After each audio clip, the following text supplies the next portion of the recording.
ফের একটা F-16 ভেঙে পড়েছে। পাকিস্তানের F-16 ভেঙে পড়েছে। এটা জেকাবাবাদ বলে একটা এরিয়া আছে, সেখানে ভেঙে পড়ে। এই নিয়ে গত 72 ঘন্টার মধ্যে পাকিস্তানের 3 নম্বর ফাইটার জেট ভেঙে পড়ল।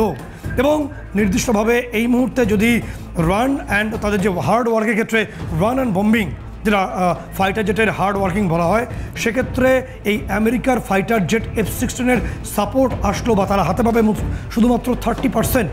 এবং যে ছবি আমাদের কাছে আসছে, বিভিন্ন যে ডিফেন্স সাইট অ্যানালিস্ট বা তাদের যারা ভেটারেন যে এক্স হ্যান্ডেল যারা পোস্ট করেন, সেখান থেকে একটা ছবি আমাদের কাছে আসছে। কি ছবি? সেই ছবিতে দেখা যাচ্ছে যে এর মধ্যে কোনো একটা দিন আমাদের সুখোই, ভারতীয় সুখোই, সেটা সিন্ধের আকাশ সীমায় প্রবেশ করেছিল। সেটা আমরা সেটা তাদের যে এয়ার ডিফেন্স সিস্টেম আছে, খুবই নগণ্য চাইনিজ এয়ার ডিফেন্স, সেটাকে বোকা বানিয়ে কি আমরা জানি না, বিভিন্ন যে ডিফেন্স যারা বিশেষজ্ঞ, যারা ওয়ার এক্সপার্ট, বিভিন্ন এক্স হ্যান্ডেল পোস্টে এই ছবিগুলো সেগুলো ভীষণভাবে সামনে প্রম্পট হইতে সামনে আসছে।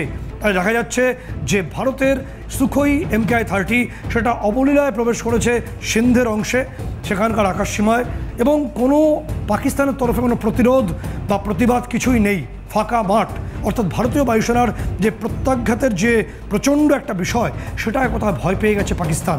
যে কারণে কিছু আগে যে খবর আমাদের কাছে আসছে যে তুরস্কের একটা স্পেশাল টিম এসছে, তারা পাকিস্তানের বিভিন্ন এয়ারবেসগুলোকে এই মুহূর্তে ঘুরে দেখছে এবং তুরস্কের সঙ্গে পাকিস্তানের সম্পর্ক, তারা অস্ত্র কিছুটি বাইরে একটা TB2 ড্রোন পেয়েছে। একই সঙ্গে যদি যুদ্ধের মতো পরিস্থিতি হয়, তাহলে তুরস্ক পাকিস্তানকে স্যাটেলাইট ইমেজ দিয়ে সাহায্য করবে, এরকম একটা বিষয় উঠে আসছে। এরকম গোটা বিষয়টা উঠে আসছে এবং মারাত্মক পরিস্থিতি যে পাকিস্তান ভেতর থেকে ছিন্ন ভিন্ন হচ্ছে। বালোচ সেখান থেকে প্রায় বিভক্ত হওয়ার জায়গায়, বিভাজিত হওয়ার জায়গায় তাদের ফাইটারগুলো ভেঙে পড়ছে একের পর এক। ফলে পাকিস্তান যুদ্ধে যাওয়ার আগেই কি তারা যুদ্ধে হেরে বসেছে, এই প্রশ্ন বিভিন্ন অংশ থেকে উঠে আসছে। তিথি।